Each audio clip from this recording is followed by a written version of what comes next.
الله وبركاته. الحمد لله رب العالمين والصلاة والسلام على سيد الأنبياء والمرسلين. أما بعد، أعوذ بالله من الشيطان الرجيم. بسم الله الرحمن الرحيم. إنا أعطيناك الكوثر فصل لربك وانحر إن شانئك هو الأبتر.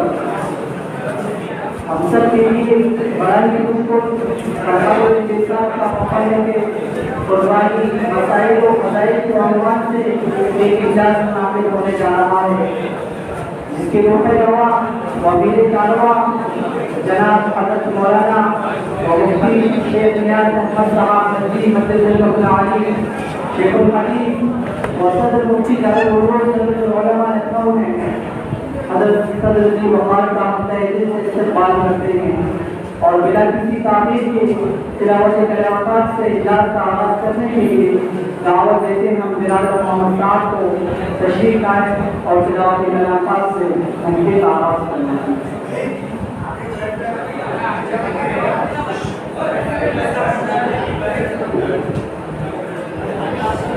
أعوذ بالله من الشيطان الرجيم. بسم الله الرحمن الرحيم. والله الذي لا إله إلا هو عالم الغيب والشهادة هو الرحمن الرحيم. هو الله الذي لا إله إلا هو الملك القدوس السلام المؤمن المهيمن العزيز الجبار المؤمن المهيمن العزيز الجبار المتكبر سبحان الله عما يشركون.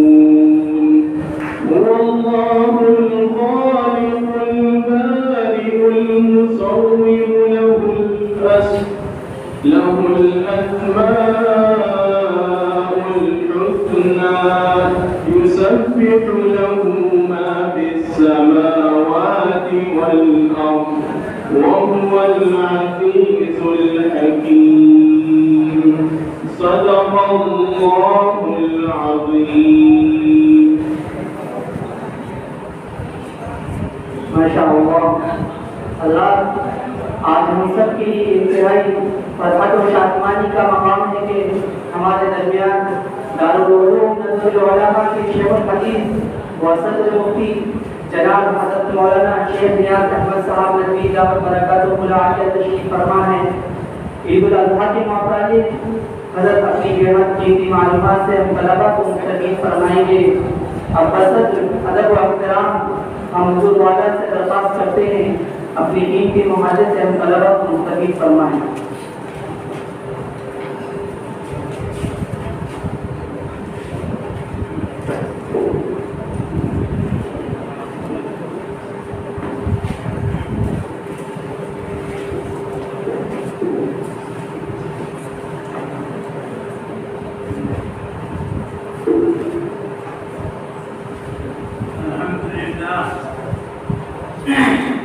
الحمد لله نحمده ونستعينه ونستغفره ونؤمن به ونتوكل عليه ونعوذ بالله من شرور انفسنا ومن سيئات اعمالنا. من يهده الله فلا مضل له ومن يضلل فلا هادي له.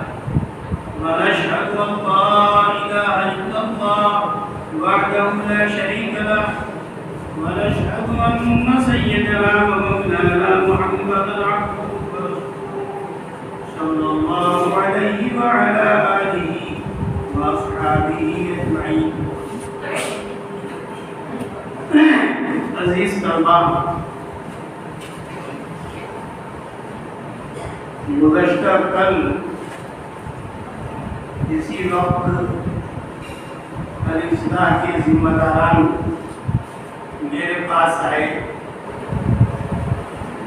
اور ان لوگوں نے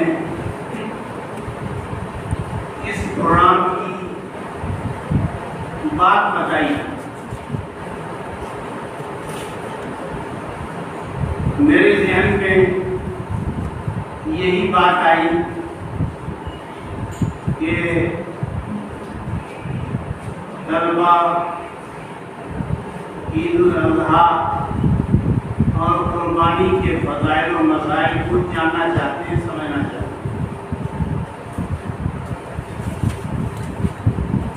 ہیں, لیکن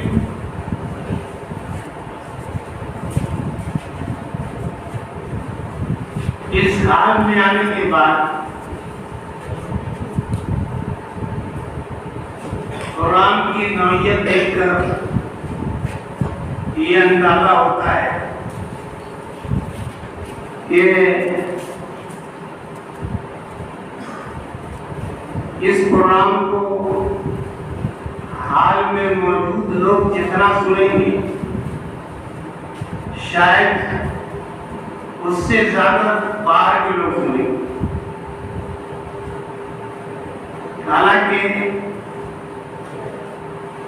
آپ لوگوں نے ایک حدیث میں پڑھا ہوگا المجالس بالامانہ, یعنی مجلس میں جو بات ہوتی ہے وہ امانت ہوتی ہے. شرکائے مجلس اور گفتگو کرنے والے کی مرضی کے بغیر اس کو ہر جگہ بیان نہیں کیا سکتا. آج کے حالات میں یہ جو جدید سسٹم ہے یہ بہت بڑا فتنہ بھی ہے اور فائدے کی چیز بھی. ایک بات کہی گئی اور کہنے والے سے غلطی سے کوئی بات نکل گئی تو پوری دنیا میں کم سے کم پورے ملک میں وہ بات پھیل جائے. میرے ذہن دماغ میں اس قرآن کا کوئی سیاق نہیں, کوئی پس منظر نہیں, صرف اس مسئلے کی وضاحت. میں کسی خاص چیز کا اور خاص شخص کا کوئی جواب نہیں دے رہا ہے, میں صرف مسئلے کی بتا. عزیز بچوں, پہلا مسئلہ یہ ہے کہ قربانی واجب ہے یا قربانی سنت.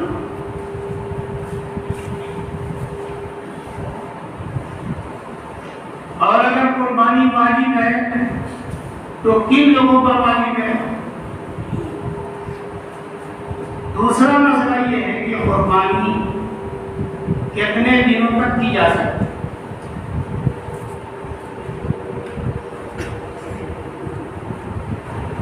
اور کچھ قربانی کے ضروری مسائل انشاءاللہ اس کی وضاحت کی ہے. قربانی کے حکم شرعی کے سلسلے میں ایک سوچنے کا انداز وہ ہے جو حضرت عبداللہ ابن عمر رضی اللہ تعالیٰ عنہ ہے.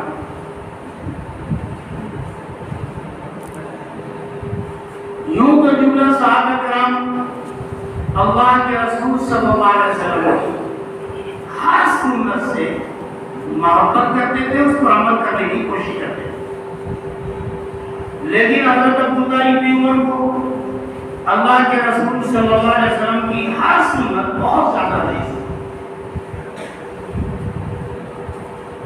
حضرت عبداللہ ابن عمر سے کسی نے پوچھا کہ قربانی واجب ہے, قربانی سنت ہے, قربانی مستحب ہے کیا ہے؟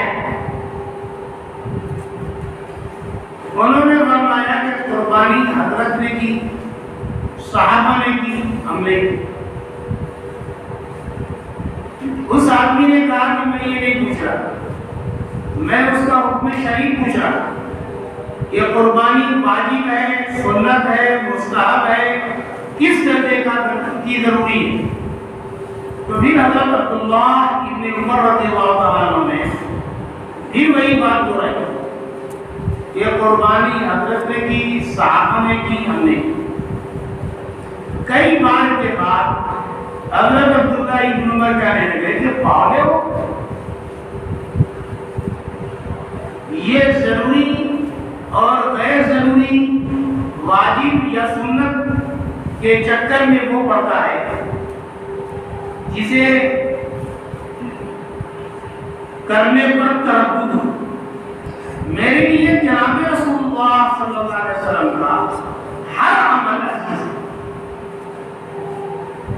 ضروری غیر ضروری کے فرق کے بغیر اور اس کی وضاحت کے بغیر ہر عمل میں کرنا۔ اللہ کے رسول صلی اللہ علیہ وسلم نے ہجرت کے بعد ایک حج کیا۔ جب آپ لوگ کتاب الحج پڑھیں گے تو معلوم ہوگا کہ حج کا عظیم ترین رکن عرفات میں وقوف کرنا ہے، اور عرفات میں وقوف کرنا زوال کے بعد دن کے اندر بھی رہنا ضروری ہے، اور غروب آفتاب کے بعد بھی کچھ حصہ رہنا ضروری ہے، اور غروب آفتاب کے بعد عرفات کے میدان سے مزدلفہ جاتے ہیں۔ اللہ کے رسول صلی اللہ علیہ وسلم نے عرفات کے میدان میں دن گزارا، ظہر کے وقت میں ظہر اور عصر دونوں پڑھی، آپ نے خطبہ بھی دیا تھا، دعائیں بھی فرمائی تھی، لیکن غروب آفتاب کے بعد جب حضرت جو ہے عرفات کے میدان سے مزدلفہ جا رہے تھے تو راستے میں ایک جگہ پیشاب کا تقاضا ہوا۔ حضرت راستے سے ہٹے اور آپ نے پیشاب فرمایا، ہلکا پھلکا وضو کیا۔ ساتھ والوں نے کہا کہ حضرت آپ مغرب پڑھیں گے؟ کہا کہ نہیں، مغرب آج کے دن عشاء کے وقت میں مزدلفہ کے میدان میں پڑھی ہے۔ حضرت کا راستے میں پیشاب کرنا کوئی دین کا کام نہیں تھا، کوئی ضروری کام نہیں تھا، کوئی مسنون عمل نہیں تھا، لیکن حضرت عبداللہ ابن عمر رضی اللہ تعالیٰ عنہ نے اس جگہ کو اپنے ذہن دماغ میں رکھا اور ہر سال حج کرتے تھے، اور اس جگہ جہاں پر حضرت بیٹھے تھے وہاں بیٹھنے کی کوشش کرتے تھے۔ حضرت عبداللہ ابن عمر نے اللہ کے رسول صلی اللہ علیہ وسلم کو دیکھا کہ طواف کے ہر پھیرے میں حجر اسود کو چھو رہے ہیں یا چوم رہے ہیں۔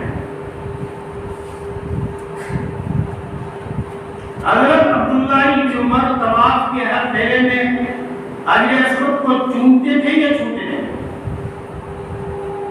اس کے لیے وہ رکن یمانی یعنی حجر اسود کے کونے سے پہلے والے رکن سے وہ آہستہ اپنی رفتار کر لیتے تھے تاکہ حجر اسود کو چومنے میں سہولت ہو۔ اس کے لیے وہ دھکا کھاتے تھے، ان کی نفسیت بھی پھوٹتی تھی، لیکن وہ ہر پھیرے میں حجر اسود کو چھو کر یا چوم کر کے آگے بڑھتے تھے۔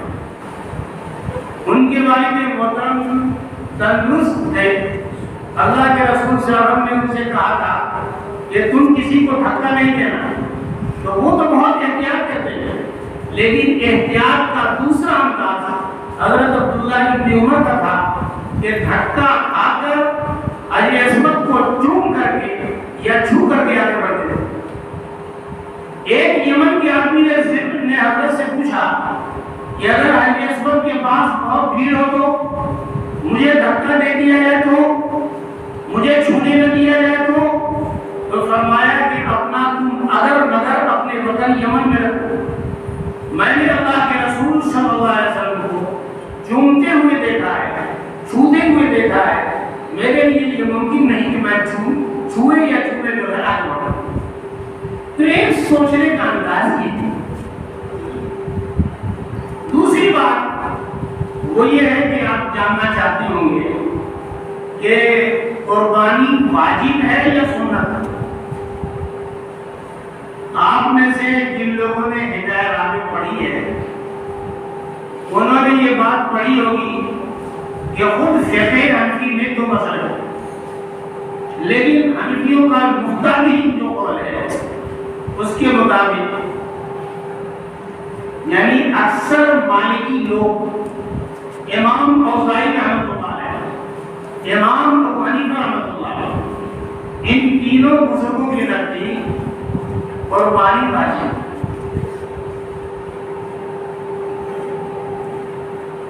بہت سارے بزرگوں کے نزدیک قربانی سنت ہے.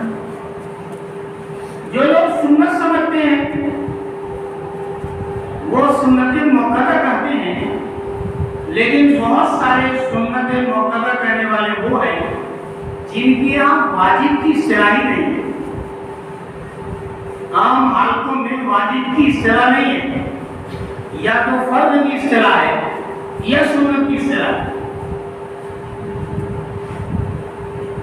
جیسے کہ امام شافعی رحمۃ اللہ علیہ, امام احمد بن محمد بن حنبل رحمۃ اللہ علیہ, ان بزرگوں کے یہاں قربانی سنت.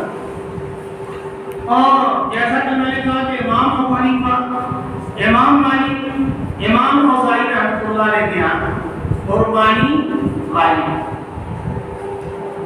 یقیناً قربانی واجب کہنے والوں کی بھی دلیل ہے اور قربانی سنت کہنے والوں کی بھی دلیل ہے.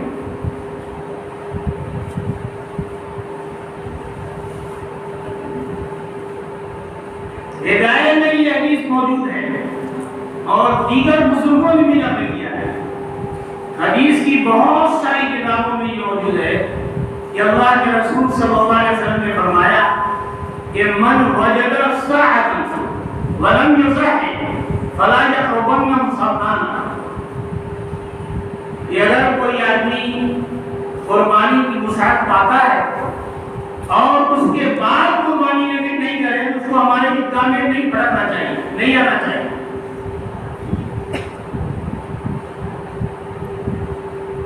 بعض لوگوں نے قرآن کی آیت فصلی لربک وانحر سے بھی قربانی کے وجوب کو ثابت کیا, اور یقیناً سنت کہنے والوں کی بھی دلیل ہے.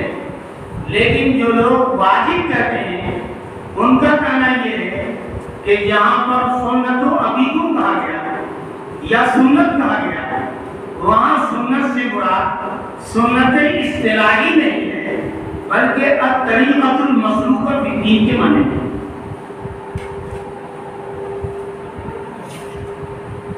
قربانی احناف کے یہاں جیسا کہ میں نے کہا کہ راجح مفتابی یہی ہے کہ واجب ہے. اب یہ کہ واجب کن لوگوں پر ہے؟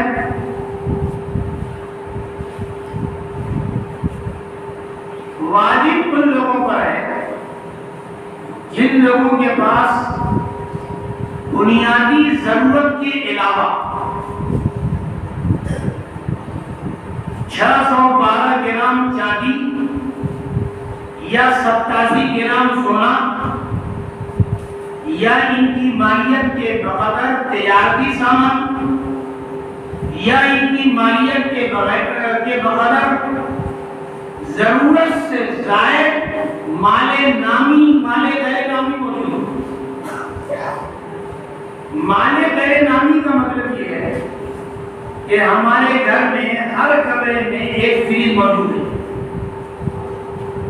ہمارے گھر میں ہر کمرے میں ایک فریج موجود ہے, لیکن ہمارے گھر کی ضرورت ایک فریج سے پوری ہو جاتی ہے, 2 فریج سے پوری ہو جاتی ہے. تو 1-2 فریج سے زائد جو فریج ہے اس کی قیمت کو دیکھا جائے گا کہ آیا اس کی قیمت